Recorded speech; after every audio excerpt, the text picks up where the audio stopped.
Assalamualaikum warahmatullahi wabarakatuh. Jumpa lagi dengan saya Ade Fahrul di channel Ade Fahrul. Apa kabar teman-teman pada hari ini? Mudah-mudahan sehat dan tidak ada kekurangan apapun. Pada kesempatan yang berbahagia ini saya akan berbincang-bincang dengan teman-teman bagaimana YouTuber pemula membangun channelnya sehingga akhirnya dimonetisasi dan jam tontonnya makin banyak. Jadi bagi YouTuber pemula itu membuat konten adalah seperti air. Air itu mengalir saja. Ketika air itu terhambat atau terbendung dengan benda yang besar atau kuat, dia akan mencari jalan. Mungkin akan ini air bendungan, dia akan jalan terus, maka air itu terhambat akan naik terus, nah akan keluar lagi airnya dari ketinggian tanggul tersebut. Atau air itu akan menyebar mencari pori-pori yang kecil, dia akan tembus ke tempat seberangnya misalnya kayak gitu ya. Misalnya ini bendungan, akan ada pori-pori kecil, dia akan mengalir terus. Nah, apa artinya? Kalau air itu mengalir, maka air itu adalah air yang sehat. Tidak ada penyakit, tidak ada lumut, tidak ada bakteri atau kuman dan sebagainya yang membuat air itu menjadi rusak. Kalau air itu mengalir, maka akan mengalir terus, membasahi wilayah sekitarnya, memberikan kehidupan yang lebih baik lagi, memberikan makna bagi manusia ketika dia mendapatkan air. Begitu juga halnya dengan YouTuber pemula. Ketika kita terbendung dengan suatu kondisi, misalnya bingung mencari konten, maka lakukan saja apa yang bisa kita kerjakan.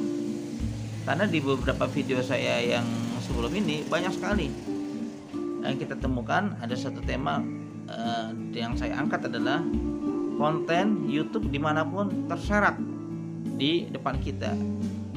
Jadi segera kita berkreativitas mencari inovasi. Misalnya ya, ini langsung saya ingat nih, saya pakai kacamata. Ada berapa jenis?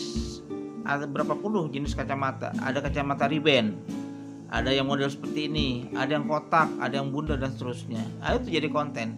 Di depan kita itu terhampar konten-konten yang kita bingung untuk membuatnya. Begitu juga kalau kita lihat batik. Saya pakai batik seperti ini ya. Banyak berapa jenis batik.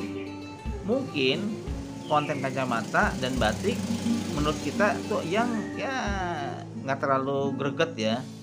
Tapi beda dengan orang barat misalnya. Tiba-tiba kita mereview jenis-jenis batik di Indonesia. Ada batik Jawa, Solo, Jogja, Pekalongan, Sumatera, Kalimantan, Sulawesi. Ada 10-20. Mungkin bagi kita hal yang remeh-temeh misalnya, batik, tapi belum tentu. Kalau kita lihat dalam perspektif orang barat misalnya, orang di barat misalnya ya, orang-orang asing misalnya akan terpesona, terkagum dengan kita. Ternyata di Indonesia itu banyak jenis batik.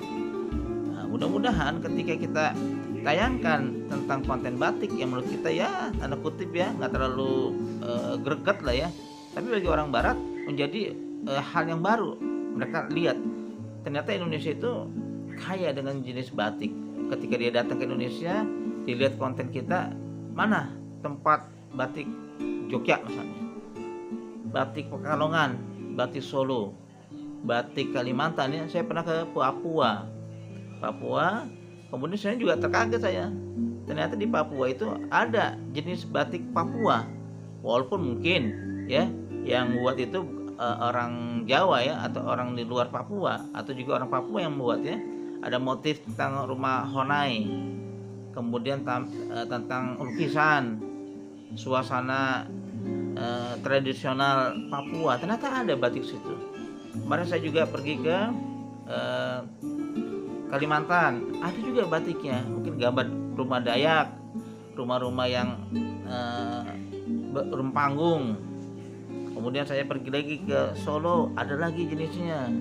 Nah, jadi kalau kita lihat kontennya itu sangat banyak. Jadi seperti yang saya katakan di awal adalah mengalirlah ya, supaya kalau kita mengalir akan sehat kita.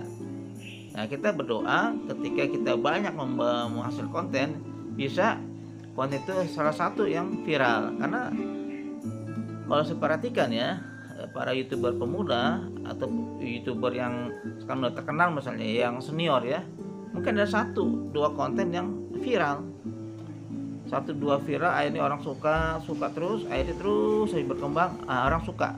Oh, ternyata konten saya ini fokus kepada batik misalnya. Nah, itu mengalir namanya. Atau yang contoh kedua tadi ya, kacamata. Berapa jenis kacamata di dunia misalnya? Jenisnya, bentuknya, gagangnya, framenya, ukurannya.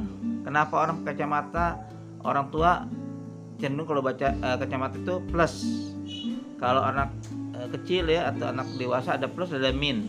Kenapa silinder, kenapa cembung? Itu kan menarik ya kalau kita bikin konten tentang kacamata, hanya kacamata. Siapa yang akan menonton? Semua orang yang mempunyai masalah di mata, semua orang yang bergaya. Ada kacamata yang gede ya, kayak jengkol gitu ya. Ada juga yang kecil, ada yang tipis kali ya. Ada yang kacamata seperti dilipet-lipet menjadi hanya frame-nya aja, akhirnya bisa dikantongin. Kemudian juga ada apa? Ada yang membuat frame itu dari kayu cendana misalnya, kan wangi ya. Kemudian ada juga dari emas misalnya kan, dari perak dan sebagainya. Ternyata kalau kita seorang YouTuber pemula mempunyai prinsip mengalir, apapun bisa jadi konten, akan menghasilkan nilai tambah bagi orang yang ingin tahu dalam satu masalah ya, seperti tadi batik misalnya, orang mau menggali terus. Kemudian juga ada yang kacamata. Nah, satu yang menarik ya, ada kawan saya Ibu Suci di Pati kalau nggak salah ya, dia membuat batik, namanya batik apa? Batik Shibori. Apa sih batik Shibori itu? Batik Shibori adalah batik yang konon katanya dari Jepang. Dia ada kaos biasa, kemudian dia bikin polanya, dilipat-lipat, diikat karet lagi. Ada caranya pakai es pencairan warnanya. Ada juga dicelup dengan warna merah, kuning, biru. Nanti mungkin suatu saat saya akan ambil satu contoh konten tersebut. Kemudian jadi dikeringkan, disetrika, dicuci kembali, kemudian dipasarkan. Nah, katanya itu banyak sekali peminatnya batik Shibori yang dibuat oleh Ibu Garning kalau nggak salah ya. Nah, itu beberapa hal yang perlu saya sampaikan mengenai mengalir dan mengalir terus membuat konten. Terima kasih. Silakan di subscribe, like, komen di video ini. Terima kasih sudah menonton video ini. Tetap semangat dan terus berkarya. Salam sukses dan tetap semangat. Assalamualaikum warahmatullahi wabarakatuh.